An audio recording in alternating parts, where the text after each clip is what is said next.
नमस्कार मित्रों, मैं राम मोहन उपाध्याय अपने YouTube चैनल वेदिका उपाध्याय में आपका हार्दिक स्वागत करता हूं। मित्रों, आज की इस वीडियो में हम लोग भारतीय संस्कृत की विशेषता के छठे वीडियो के संबंध में चर्चा करेंगे। यह एक महत्वपूर्ण श्रृंखला है और सभी प्रश्न जो है इसमें महत्वपूर्ण है। हमारा पहला प्रश्न है, निम्नलिखित हड़प्पन स्थलों में से किस में ओप या चमक वाले स्तंभों के अवशेष प्राप्त हुए हैं? तो विकल्प सी हमारा सही आंसर है, धौलावीरा। मैंने आपको बताया कि धौलावीरा जो गुजरात के कच्छ में अवस्थित जो एक सैंधव स्थल है और इसका उत्खनन जो है 1990 के बाद जो है आर.एस. बिष्ट के द्वारा किया गया था। यहाँ से जो है चमकदार स्तंभों के अवशेष प्राप्त हुए हैं। साथ ही साथ एक यहाँ पे क्रीड़ागार या स्टेडियम के साक्ष्य प्राप्त हुए हैं। यहाँ पे उन्नत जल प्रबंधन व्यवस्था के साक्ष्य प्राप्त हुए हैं।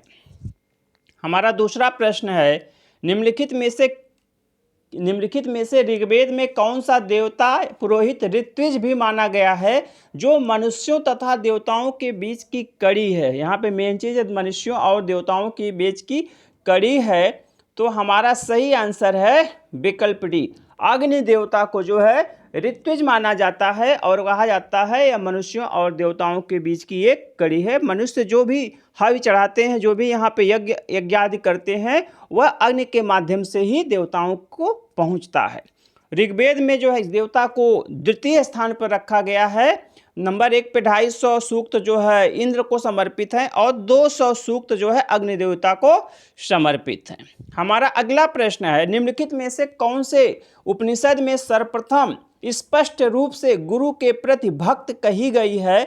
तो हमारा सही आंसर है विकल्प सी, श्वेताश्वर उपनिषद में जो है गुरु के प्रति भक्ति का कॉन्सेप्ट सर्वप्रथम दिया गया है और श्वेताश्वर उपनिषद जो है यजुर्वेद से संबंधित है।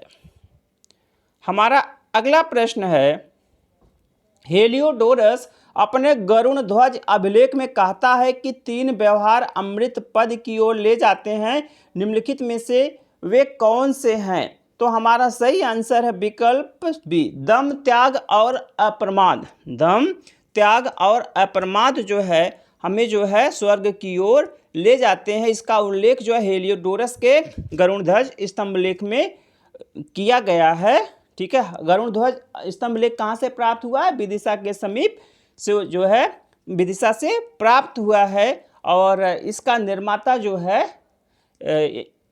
इंडो ग्रीक शासक एंटियाल्किड्स का राजदूत हेलियोडोरस था, जो शुंग शासक भागभद्र के दरबार में एक दूत के रूप में आया था। मित्रों, आगे बढ़ने से पूर्व आपसे अनुरोध है, आप वीडियो को देखने के पश्चात चैनल को सब्सक्राइब, वीडियो को लाइक एवं शेयर अवश्य करें। साथ ही साथ बेल आइकन को भी प्रेस करें, जिसके माध्यम से आने वाले वीडियो का नोटिफिकेशन आपको समय से प्राप्त हो जाए।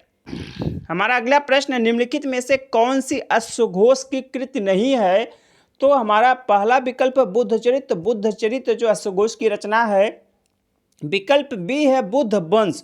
बुद्ध वंश जो है अश्वघोष की कोई रचना नहीं है। विकल्प सी सौंदरानंद भी है और विकल्प डी सारपुत्र प्रकरण भी है। तो विकल्प बी हमारा सही आंसर है, बुद्ध वंश जो है अश्वघोष की रचना नहीं है। हमारा अगला प्रश्न है, निम्नलिखित में से कौन सा सिक्का नहीं है? तो विकल्प ए है पुराण। पुराण एक सिक्का है। ठीक है, दूसरा है स्वर्ण। स्वर्ण भी सिक्के को कहा जाता है। विकल्प से कारसार्पण। कारसार्पण भी जो है सिक्का था। विकल्प डी प्रस्थक जो है एक सिक्का नहीं है, बल्कि प्रस्थक का अर्थ होता है वानप्रस्थियों को प्रस्थक कहा जाता है। तो विकल्प डी हमारा सही आंसर। हमारा अगला प्रश्न है, सूची फर्स्ट को सूची सेकंड से सुमेलित कीजिए तथा निम्नलिखित कूट से सही उत्तर चुनिए। तो इसमें हमारा जो है दिया हुआ है सूची फर्स्ट और सूची सेकंड। तो सूची सेकंड फर्स्ट में है उदिताचार्य। उदिताचार्य का जो है एक अभिलेख प्राप्त हुआ है। यह चंद्रगुप्त द्वितीय का जो है सेनापति था। तो वह किस धर्म, उसमें जो है उदिताचार्य का जो अभिलेख प्राप्त हुआ है वह किससे संबंधित है? वह पाशुपत धर्म से संबंधित है। वह पाशुपत शैव धर्म से संबंधित है। तो ए में हो गया हमारा 2। इसके बाद जो है मणिकवाचगर। तो मणिकवाचगर जो है इसमें जो है शैव सिद्धांतों का विवरण प्राप्त होता है। तो 2-1। इसके बाद अभिनव गुप्ता। अभिनव गुप्ता, एक सेकंड यहाँ पे लिख दे रहे हैं, 2-1। अभिनव गुप्ता जो है आपके प्रत्याभिज्ञा शैव मत से संबंधित हैं। तो 2, 1, 4 और अक्का महादेवी वीर शैव मत से संबंधित हैं तो 3। तो 2, 1, 4, 3 विकल्प ए आपका सही आंसर है। हमारा अगला प्रश्न है, निम्नलिखित में से किस ग्रंथ में जल यंत्र वार यंत्र का वर्णन है जो जल को नीचे और ऊपर कर सकता था? तो विकल्प डी हमारा सही आंसर है, सम्रांगण सूत्रधार। सम्रांगण सूत्रधार जो हमारा सही आंसर है। सम्रांगण सूत्रधार परमार नरेश भोज की रचना है। परमार नरेश भोज की रचना है। यह वास्तुकला से संबंधित है। ठीक है, इसमें विभिन्न प्रकार के जो है वैज्ञानिक उपकरणों के निर्माण और उनके प्रयोग से संबंधित विवरण प्राप्त होता है। हमारा अगला प्रश्न है, सूची फर्स्ट को सूची सेकंड से, यहाँ पे स हो गया है, सूची सेकंड से सुमेलित कीजिए और सही उत्तर का चयन कीजिए। अब यहाँ पे हमारे सूची फर्स्ट और सूची सेकंड दी गई है। तो सूची फर्स्ट में है कुमार गुप्त का मंदसौर अभिलेख। ठीक है, इसमें दिया वासुल, यह सही नहीं है, हमें मिलान जो करना है। तो विकल्प बी में है यशोधर्मा का मंदसौर अभिलेख। यशोधर्मा का तो मंदसौर अभिलेख वत्स भट्ट। तो जो आपका ये कुमार गुप्त का मंदसौर अभिलेख है, इसके लेखक कौन है? वत्स भट्ट हैं। तो आपका पहला हो जाएगा 2। ठीक है, अब हम यहाँ पे आ जाते हैं, पहला हो जाएगा 2। इसके बाद जो है यशोधर्मा का मंदसौर अभिलेख, यशोधर्मा का मंदसौर अभिलेख के जो लेखक हैं वह वासुल हैं। तो वासुल मुझे लगता है विकल्प 1 में होंगे। ठीक है, तो 2, 1 हो गया।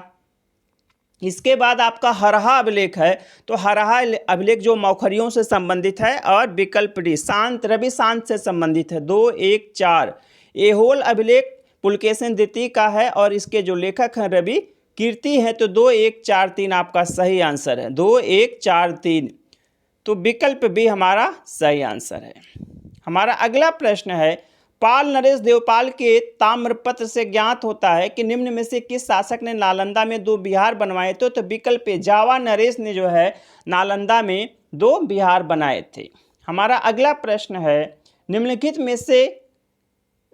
में से कल्हड़ की राजतरंगड़ी को आगे बढ़ाने में किसका संबंध नहीं था? तो जोनराज का था, श्रीवर का था, प्राग्यभट्ट का था। इन लोगों ने जो है राजतरंगड़ी के कार्य को आगे बढ़ाया था, उसकी रचना को। विकल्प सी रूयक्ष का इसके संबंध नहीं है। तो आपका विकल्प सी सही आंसर है। हमारा अगला प्रश्न है, निम्नलिखित कथनों में से महायान में बोधिसत्व के लिए कौन सा सही है? तो चूंकि महायान में बोधिसत्व का कॉन्सेप्ट दिया गया है, तो इसमें कौन सा कथन सही है पूछ रहे हैं। तो पहला है अपने पूर्व जन्मों में बुद्ध, नहीं ये गलत है। दूसरा है वह व्यक्ति जो निर्वाण का अधिकारी होते हुए भी उसे ग्रहण नहीं करता, ये तो सही लग रहा है। जब तक दूसरे व्यक्तियों को निर्वाण के लिए मार्ग प्रदर्शन न करना, यह बोधिसत्वों का जो है लक्ष्य होता है, इसलिए विकल्प भी आपका सही आंसर है। हमारा अगला प्रश्न है, निम्नलिखित में से किसने अपनी चित्रकलाओं में स्त्री बोधिसत्वों को भी दर्शाया है?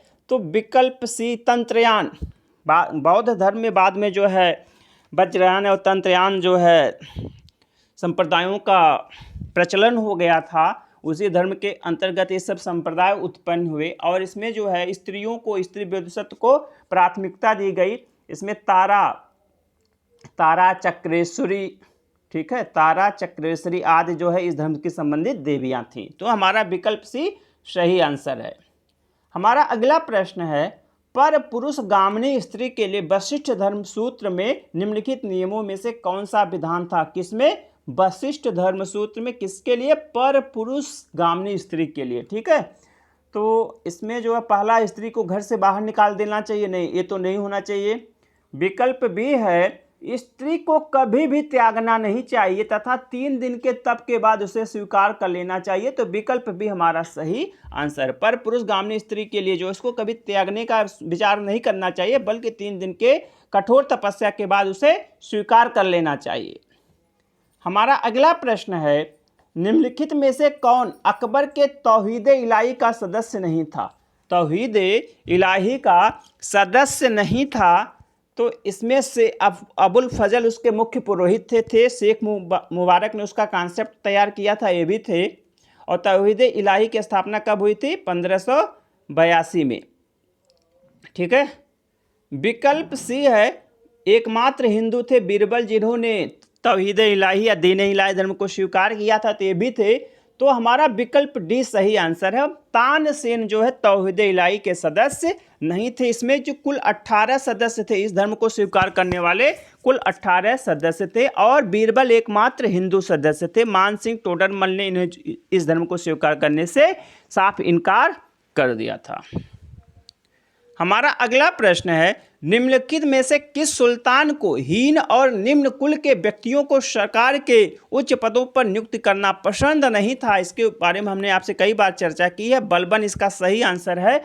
बलबन जो है निम्न कुल के व्यक्तियों को देखना पसंद नहीं करता था। वह उनके जो है परछाइयों से बचना चाहता था और कहता था, जब मैं किसी निम्न कुल के व्यक्ति को देखता हूं तो मेरी सिराएं फड़क जाती हैं और हमारा हाथ तलवार की तरफ चला जाता है। तो हमारा सही आंसर है बलबन।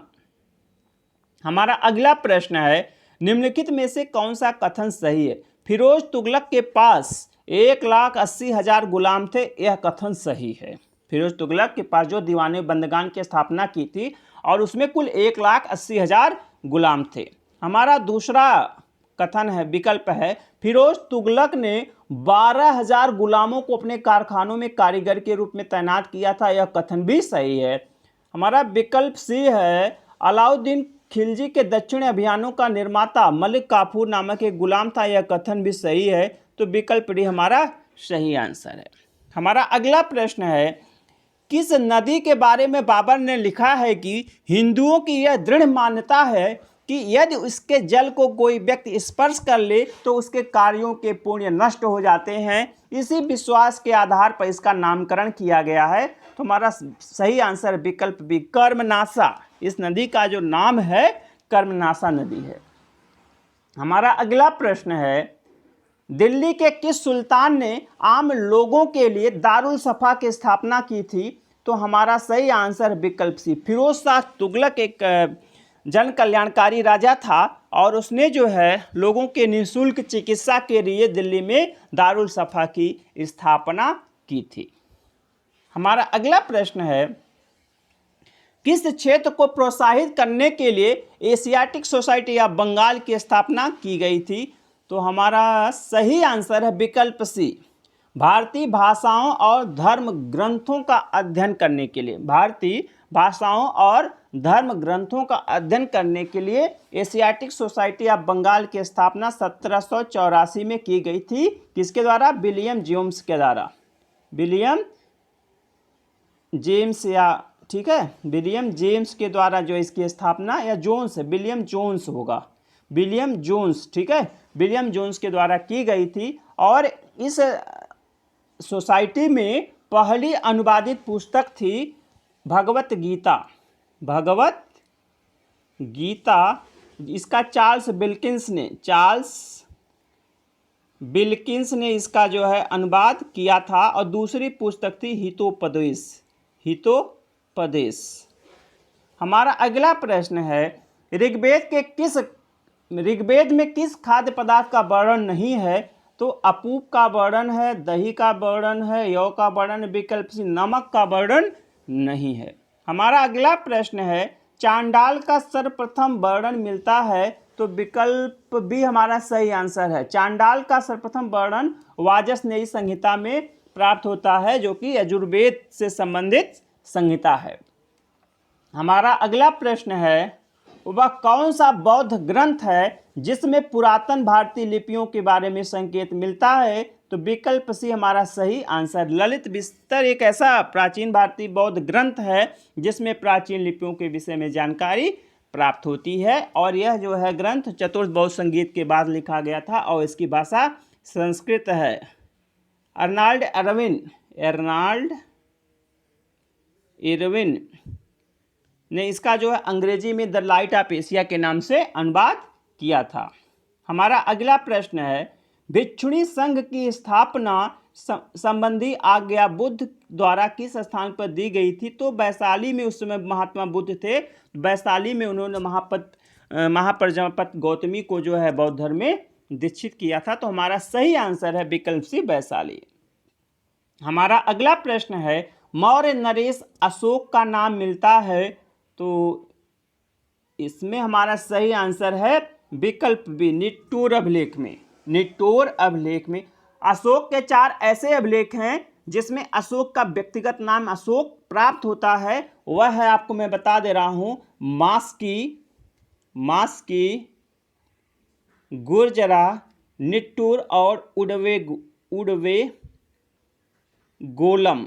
ठीक है, उडवे गोलम, ये 4 ऐसे अभिलेख प्राप्त हुए हैं जिसमें अशोक का नाम अशोक ही मिला है और जगह देवानाम पी, ठीक है, प्रियदर्शी आदि नामों से उसे संबोधित किया गया है। हमारा अगला प्रश्न है, मानसूनी हवाओं के अस्तित्व संबंधी जिन्होंने ईसवी सन की प्रारंभिक सदियों में भारतीय व्यापार को पश्चिमी संसार से सुविधाजनक बनाया था, खोज की थी। हम सभी को मालूम है मानसूनी हवाओं की खोज हिप्पालस के द्वारा की गई थी। हमारा अगला प्रश्न है, निम्नलिखित में से कौन सी रचना एक लेखिका की बताई जाती है?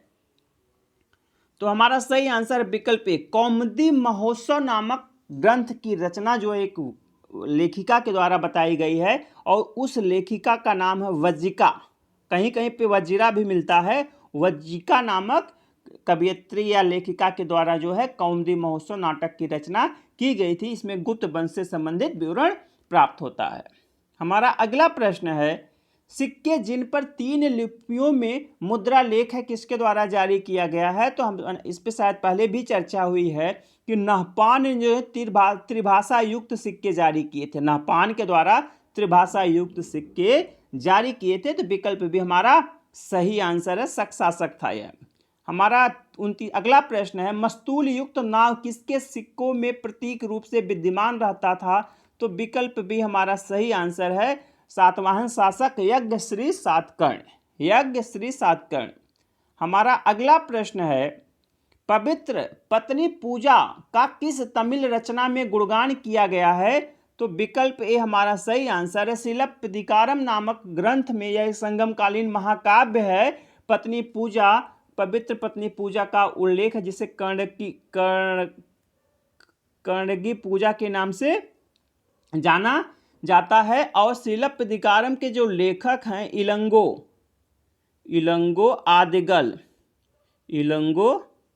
आदिगल नामक लेखक हैं। ठीक है, तो मित्रों इस वीडियो में मैंने कुल 30 प्रश्नों के ऊपर चर्चा की जो कि भारतीय संस्कृति से संबंधित महत्वपूर्ण प्रश्न हैं। यह प्रश्न असिस्टेंट प्रोफेसर परीक्षा, PGT history, TGT social science, ठीक है, assistant professor ancient history, assistant professor history, GIC lecturer, ठीक है, सभी के लिए समान रूप से महत्वपूर्ण है। मित्रों इस वीडियो को आप अधिक से अधिक शेयर करें। आप सभी को सुनने के लिए बहुत बहुत धन्यवाद। नमस्कार।